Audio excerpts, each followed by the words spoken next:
మీరు మీ ఆర్గ్యుమెంట్లో గాంధీని అంబేద్కర్ను పదే పదే తీసుకొని వస్తున్నారు. వాస్తవానికి ఇది మొత్తం రిజర్వేషన్లలో ఎస్సీలు ఒక 15% సంబంధించింది. ఈ 15% సంబంధించిన అంశం మొత్తం ఒక జాతీయ సమస్యను, మొత్తం ఇంత పెద్ద దేశంలో ఉన్న ఇద్దరు నాయకుల మధ్య జరిగిన ఒకానొక చారిత్రక ఘట్టాన్ని పదే పదే ఉదహరించడం వెనుక మీ ఉద్దేశం ఏమిటి? ఉద్దేశం ఏంటంటే మీరు గమనించండి, నేను జాతీయ అంశాన్ని తీసుకొచ్చాను, ప్రాంతీయ అంశాన్ని కూడా తీసుకొచ్చాను. జాతీయ అంశం అంబేద్కర్ గాంధీ మధ్యల అంశాన్ని తీసుకొచ్చాను. మనం ఇప్పుడు తెలంగాణ రాష్ట్రంలో జీవిస్తున్న ఈ తెలంగాణ అంశం కూడా ప్రాంతీయ అంశంగా తీసుకొచ్చాను. ఆనాడు సంతకం పెట్టిన అంబేద్కర్ ఎందుకు ఆవేదన వ్యక్తం చేశాడు? ఎందుకు సంతోషంగా లేడు? ఆ ఒప్పందం 100% వాస్తవమైతే, న్యాయమైతే ఎందుకు 100 ఏళ్ళ దగ్గరకు వచ్చిన సమయంలో కూడా సెప్టెంబర్ 24 నిరసన కార్యక్రమం చేపట్టే పరిస్థితి దేశంలో దళిత సంఘాలు పిలుపునిస్తున్నాయి? అంటే న్యాయం కోరుతున్న సమయంలో కూడా సంపూర్ణ న్యాయం జరగలేదనే కదా అంబేద్కర్ ఆ రోజే నిరసన వ్యక్తం చేసింది. సంపూర్ణంగా న్యాయం జరగలేదని కదా ఇప్పటివరకు దళిత సంఘాలు ఆ రోజులో నిరసన వ్యక్తం చేస్తున్నాయి. సంపూర్ణ న్యాయం జరిగిందని చెప్పి భద్రాచలంలో ఉండబడే 7 మండలాలు 200 గ్రామాల ఆదివాసులు తెలంగాణకు సంపూర్ణ న్యాయం జరిగిందని చెప్పి సంతోషంగా ఉంటారా? దాన్ని అనుభవించేటోళ్ళు సంతోషంగా ఉంటారు కానీ బాధితులు సంతోషంగా ఉండరు కదా. నేను ఒక విషయం గుర్తు చేస్తున్నాను. ఇప్పుడు డాక్టర్ బాబాసాహెబ్ అంబేద్కర్ గాంధీ మధ్య జరిగిన ఒప్పందంలో అతి కీలకమైన అంశం ఏంటిది? Communal award. కమ్యూనల్ అవార్డును అమలు చేయించుకుంటే స్వతంత్రంగా రాజకీయంగా దళిత వర్గాల నుంచి స్వతంత్రంగా ముందుకెళ్ళడానికి దారితీస్తుంది కదా. స్వతంత్రంగా ముందుకెళ్తే దళిత అంశాలన్నీ చట్టసభలో నిరంతరం ప్రస్తావిస్తారు కదా వాళ్ళు. కానీ ఇప్పుడు ఈ దేశానికి కాంగ్రెస్ పార్టీ అధ్యక్షుడే మల్లికార్జున ఖార్గే ఉన్నారు కదా. దళిత వర్గాల అంశాలు చట్టసభలో ప్రస్తావించగలుగుతుండా? లేదా ఈ శాసనసభలో, శాసన మండలిలో, లేకపోతే పార్లమెంట్లో, రాజ్యసభలో, లోక్సభలో, రాజ్యసభలో ఎంతోమంది దళిత గిరిజన లీడర్లు ఉన్నారు. దళితుల అంశాలను ఎజెండా చేసుకొని మాట్లాడగలుగుతున్నారా? మాట్లాడతలేరు. ఏం కోల్పోయినరు? ఒప్పందం ద్వారా స్వతంత్రత, స్వేచ్ఛను కోల్పోయినరు కదా. ఇప్పుడు స్వతంత్రత, స్వేచ్ఛ ఉంటే దళిత వర్గాల అంశాలు ఎజెండాకు వస్తాయి కదా. ఎగ్జాంపుల్, డాక్టర్ బాబాసాహెబ్ అంబేద్కర్ కాలంలో మొత్తం ప్రభుత్వ రంగమే ఉన్నది. ఇప్పుడు మొత్తం ప్రైవేట్ రంగం అయిపోయింది. రిజర్వేషన్లు బలహీనపడుతున్నాయి కదా. రాజ్యాంగంలో రిజర్వేషన్లు కనిపిస్తాయి పేపర్ మీద, కానీ రిజర్వేషన్లు అమలు చేసే వ్యవస్థ లేకుండా పోతుంది కదా.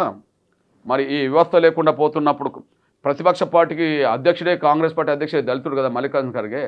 మరి ఆయన అక్కడ లోపల మాట్లాడాలి కదా, రాజ్యసభ ప్రతిపక్ష నాయకుడు కదా, రాజ్యసభలో ఈ అంశాలు మాట్లాడాడు కదా. ఎందుకంటే మాట్లాడాలంటే ఎవరు ఆమోదం కావాలా? వాళ్ళ పార్టీ నాయకులు ఆమోదం కావాలి, అంతేనా? అంటే స్వేచ్ఛ లేదు, స్వతంత్రం లేదు కదా. ఇదే కదా అంబేద్కర్ కాలంలో కోల్పోయింది పూనావాడు అంబేద్కర్ ద్వారా.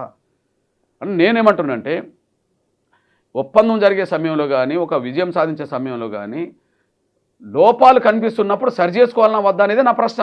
ఇక్కడ సరి చేసుకోమని, వాస్తవానికి మీరు 1,00,000 డప్పులు 1000 గొంతుల కార్యక్రమ నిర్వహణ జరగడానికి ముందే ప్రభుత్వం ఒక నిర్ణయం తీసుకున్నది.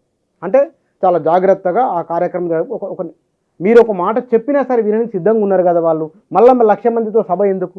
లే మీరు 1,00,000 మందితో డప్పుల కార్యక్రమం పెట్టడానికి కారణం ప్రధానంగా ముందే ఉన్నది కమిషన్ నివేదిక రాకముందు కదా. మీరు గమనించాలి.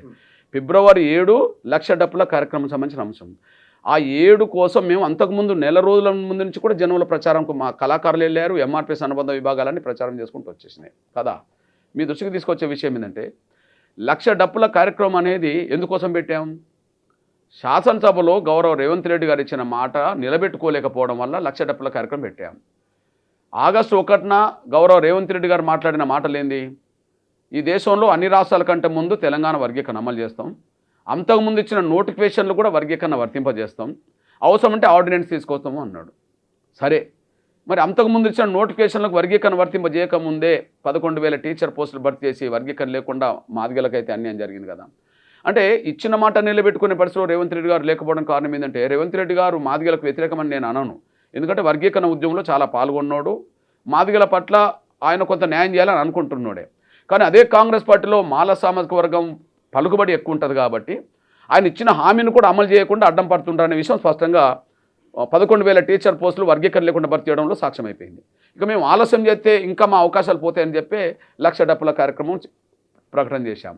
1,00,000 డప్పుల కార్యక్రమం సక్సెస్ కాకముందే ముందు 4వ తారీఖు లోపే 2వ తారీఖు లోపే మీకు లక్ష డప్పుల కార్యక్రమానికి పర్మిషన్ లేదని చెప్పి చెప్పడం జరిగింది. నేను కూడా దాన్ని ఘర్షణకు తీసుకోలేదు. లక్ష డప్పులు మళ్ళా నిరసన రూపంగా వచ్చినాయి అనుకో, గొడవలు జరుగుతాయి. నేను గొడవలు కోరుకోవట్లేదు, ప్రభుత్వంతో సమస్య పరిష్కారం కోరుకుంటున్నానని చెప్పి నేను వాయిదేసుకున్న విషయం మీ అందరూ తెలుసు. అంటే కమిషన్ నివేదిక రాకముందే మేము వాయిదేసుకున్నాం కదా. కమిషన్ నివేదిక వచ్చేసింది, కమిషన్ నివేదిక వర్గీకరణకు సపోర్ట్ చేసింది, మేము స్వాగతించాం కదా. క్యాబినెట్ ఆమోదించింది, స్వాగతించాం కదా. కానీ కమిషన్ నివేదికలో కొన్ని లోపాలు ఉన్నాయి, ఆ పొరపాట్లు పలానా చోట ఉన్నాయని చెప్పి మేము లిఖితపూర్వకంగా ముఖ్యమంత్రి దృష్టికి తీసుకొచ్చాం. ఇక మీ దృష్టికి ఒక విషయం తీసుకొస్తున్నాను నేను. అవును, ముఖ్యమంత్రి గారితో జరిగిన చర్చ ఎంతసేపు జరిగింది? గంటన్నర సేపు జరిగింది. ఓకే, ముఖ్యమంత్రి గారు మళ్ళా మీరు సబ్ కమిటీ చైర్మన్ కూడా కలవమన్నారు. ఉత్తమ్ కుమార్ రెడ్డి గారిని కలిసాం. ఆయన దగ్గర ఎంత టైం జరిగింది? గంటకు పైగా జరిగింది. అంటే 2.5 గంటల సేపు జరిగిన చర్చలు ఒకవైపు ముఖ్యమంత్రి దగ్గర, 2 sub committee chairman Uttam Kumar Reddy గారి దగ్గర జరిగింది కదా. 2.5 గంటల చర్చ జరిగినప్పుడు మేము ఇక్కడ లోపాలు జరిగినాయి, సరిదిద్దండి అని అన్నాం. వాళ్ళు నోట్ చేసుకున్నారు కదా. మరి నోట్ చేసుకొని లోపాలు జరగలేదు అనుకో. నిన్న ఒక మాట అన్నాడు రేవంత్ రెడ్డి గారు, కులగణలో ఎక్కడ తప్పు లేదు, దమ్ముంటే పలానా చోట తప్పు జరిగిందని నిరూపించగలుగుతారా అన్నాడు. ఎవరు? సీఎం అన్నాడు. కులగణలో అంటే బీసీల కులగణలో ఎక్కడ తప్పు జరగలేదు, ఏ ఇంట్లో తప్పు జరిగిందో మీరు నిరూపించగలుగుతారా అని చెప్పి సవాల్ ఇసిరాడు. మరి వర్గీకరణ ప్రక్రియలో ఎలాంటి లోపం జరగలేదని చెప్పి సవాల్ ఇసరగలుగుతాడా? కమిషన్ నివేదికలో ఎలాంటి లోపం లేదని చెప్పి చెప్పగలుగుతాడా? చెప్పలేడు. ఎందుకు చెప్పలేడు? కమిషన్ నివేదికలో లోపాలు ఆయన కూడా గమనించాడు కాబట్టినే షమీమ్ అఖ్తర్ గారి గడువు అయిపోయినా కూడా 10వ తారీఖు నాడే గడువు అయిపోయింది ఫిబ్రవరికి. మేము కలిసింది 11వ తారీఖు నాడు. ఆఫీస్ కూడా ఖాళీ చేసిండు అనేది పేపర్లో కూడా వచ్చేసింది. మరి 17వ తారీఖు నాడు మళ్ళీ షమీమ్ అఖ్తర్ గారు కమిషన్ మళ్ళీ పునరుద్ధరించబడ్డది కదా. ఈ దేశంలో ఎక్కడన్నా సాధ్యమైందా చెప్పండి? ఒక ప్రభుత్వం కమిషన్ వేసిన తర్వాత రిపోర్ట్ ఇచ్చిన తర్వాత మళ్ళీ రిపోర్ట్ ఇవ్వడం వరకే పరితం కాలే కదా. ఆ రిపోర్ట్ను సబ్ కమిటీ ఆమోదించింది కదా, ఆ రిపోర్టును క్యాబినెట్ ఆమోదించింది కదా. ఆ రిపోర్టునే ఉన్నట్టుగా శాసన మండలి శాసనసభకు అయిపోయింది, ఇంకా ఖాళీ కూడా అయిపోయింది. మరి ఏ లోపం లేకపోతే మళ్ళా షమీమ్ అఖ్తర్ కమిషన్ మళ్ళీ ఎందుకు పునరుద్ధరించబడ్డదో మీరు చెప్పండి. అంటే లోపాలు ఉన్నాయనే విషయం గుర్తించినట్టు కదా. అంటే మీ మాటను గౌరవించినట్లే కదా. నేను కూడా గౌరవిస్తున్నా కదా. ఇప్పుడు నేనేమన్నా షమీమ్ అఖ్తర్ గారు కమిషన్ మళ్ళా పునరుద్ధరించినందుకు ఏమైనా గొడవపడ్డానా? నేను స్వాగతించాను, సమర్థించాను, ముఖ్యమంత్రికి ధన్యవాదాలు చెప్పాను. ముఖ్యమంత్రి గౌరవ రేవంత్ రెడ్డి గారికి నేను ధన్యవాదాలు చెప్పాను. ఓకే, కానీ మళ్ళీ 1000 మందితో మీరు మీటింగ్లు పెడుతున్నారు కదా. నేను ఎక్కడ పెట్టాము? ఆంధ్రప్రదేశ్లో సాధారణ మీరు పిలిస్తేనే 5000, 10,000 మినిమం కార్యకర్తలు వస్తారు.